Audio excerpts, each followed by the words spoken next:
as the councilwoman said, we're facing a $126 million budget deficit this year. If you'll remember, last year we faced a budget deficit of about $77 million. So as you can see, it has grown. A lot of that, and I'm sure Terry will go over it, but a lot of that has to do with the fact that there's a decrease in our residential property values. The assessment for 1/3 of the county, which was done in December of 2011, they're down. So but our costs are up, and so we've got that $126 million deficit. And if the state pushes pension down to the counties, teacher pension to the counties, that deficit could go up somewhere between $30 to $80 million. Clearly, it means that we've got some tough choices in the county that we have to make. There are priorities that we have to fund if we're going to have the quality of life that we should have in Prince George's County, and that I'm going to make sure we have. But we're going to have to make some tough choices. Public safety, when I say public safety, that's fire, police, corrections, state's attorney's office, sheriff's department. All of those things are public safety that go hand in hand to make sure we're safe. We need to maintain our education system. We're looking now, I'm sure if the superintendent was here, he would tell you that our surrounding jurisdictions are giving out raises.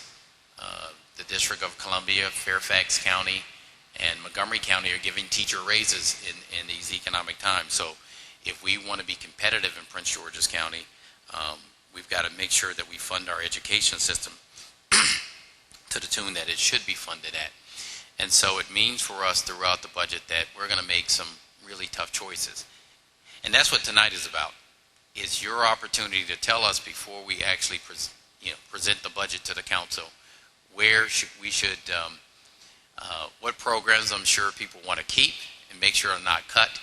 But if you have any suggestions on where we should make some cuts, we're willing to listen to that also.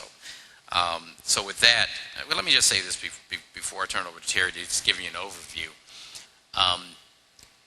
We went through some pretty tough times this past year, most of it dealing with natural disasters. We had a hurricane, a flood, an earthquake, fires in every part of our county, but we came out of that stronger.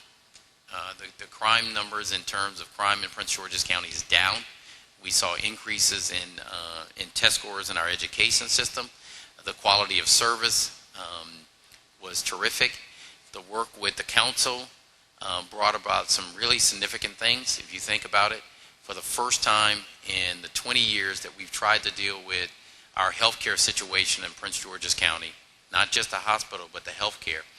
In the first year of the new administration, we've been able to come up with an MOU, a memorandum of understanding that will bring Maryland medical system to Prince George's County, one of the top medical and research facilities to Prince George's County, combining with Dimensions, and to build a regional healthcare facility for Prince George's County in the southern region of Maryland, which means that we're going to actually do something about providing quality health care throughout the county. We were also able to sign a memorandum of understanding with Children's Medical Network, which runs Children's Hospital, that we will have mobile units throughout the county coming into our hard-served areas. Our $50 million Economic Incentive Investment Fund, which will help spur development throughout the county. It's the largest fund in the state outside of the state government itself. So we've got $50 million. The state has $70 million in its investment fund, and other jurisdictions like Baltimore County and others have $4 million. So it gives us that competitive advantage. So there's some great things happening in Prince George's County. There's great things to come, and we look forward to, with your help, to dealing with the tough issues, but making sure that the quality of life in this great county continues the way it should be. With that, Terry, I'll let you give an overview, and we'll get some advice. Well, what has already been stated is the fact that our FY 2013 forecast is showing a $126 million deficit due to the declining revenues, which are estimated at 2.7% from 2012. And as the executive also indicated, with any enterprise, there's just mandatory costs, if you will, or ongoing costs that occur annually, and we're estimating those at a minimum of 1.7%. So you can see that revenues are not keeping pace with the growth in our anticipated expenditures. Some of the factors that are framing this issue for us, and unfortunately the economic outlook is not just for the single year fiscal 2013, but we would anticipate looking forward that some of these same issues will be facing us this time next year as well. It's the stagnant revenue forecast, and that's primarily due to our struggling real estate market. And the executive alluded to that as well. We still have issues with our home sales prices in the county. They've dropped 5 years in a row. They're actually around the 2002 level right now. It is our hope that they will stabilize during 2013 and that we will actually begin to see an increase in the activity. Another concern for the county is the fact that our foreclosure events still remain a serious issue for us. And unfortunately, if that were to bear out, that will again put a downward pressure on the home sale prices, if you will. And needless to say, our property tax is one of our biggest sources of revenue that supports government operations. Not to bore you, but the county unemployment rate has averaged about 7.1%, and that's upward as well. So job growth still remains weak. So a lot of the headwinds, unfortunately, look negative at this point in time. So it just raises the challenge for us to do just what the county exec said, take these limited resources and make sure we put them in the high priority areas. And I can assure you that he has challenged our office and all of the directors within government operations to figure out a way to continue to maintain quality services for all of our citizens here. And we're going to take our job very seriously and put forth a balanced budget that does the best that it can for the citizens, and we will make our way through these tight times. Marcia Voigt from the Friends of the Greenbelt Library. Yay. A year ago, I spoke to you about please don't cut the library hours. There were no cuts in the library hours this year. Thank you. But since 2008, the hours have already been cut 20%. Here we are again.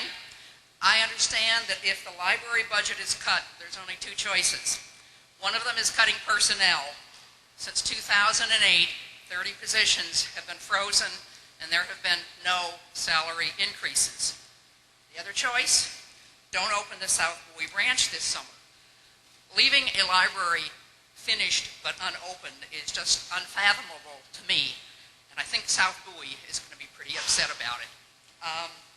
Up until a couple of years ago, I was a court-appointed special advocate in the county, working with a few different teenage boys, young men. One of the neatest things I was able to show them was coming into the library to have free access to the internet. This was at Laurel, also a couple of them down to the Oxon Hill branch. Mostly I tried to stress help with homework on the internet, but whatever happened. I think the neat thing is, though, that it kept them off the streets, it kept the boys off the streets, and I think it opened a wider world to them. Free access to computers is so very important. E-books, Nooks, Kindles, they're all the rage right now. They open a whole new opportunity for homebound people and for somebody, frankly, like me, who's starting to get arthritic fingers. I'm having a hard time holding heavy books. My husband gave me a Nook for Christmas, and it is so much fun. At 7 o'clock in the morning, in my PJs, I can download a library book and read it.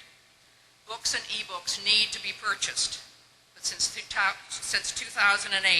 there's been a 17% cut in material spending.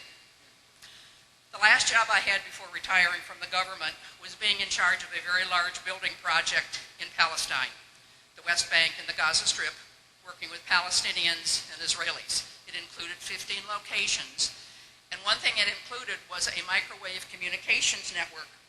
At the beginning of this project, there's only one thing I knew about that, and that it wasn't the thing in the kitchen. That microwave was not. I remember early in the project having thoughts that you possibly had a year ago. What have I gotten myself into? Why did I think I could do this? With a lot of help, I got my job done. I believe you are getting your job done. I sincerely hope that protecting our very fine library system is part of your job. Thank you. Thank you. Thank you for your efforts to bring economic development to Prince George's County. Your priorities, education, public safety, health, they're just right. And they definitely include us, the libraries.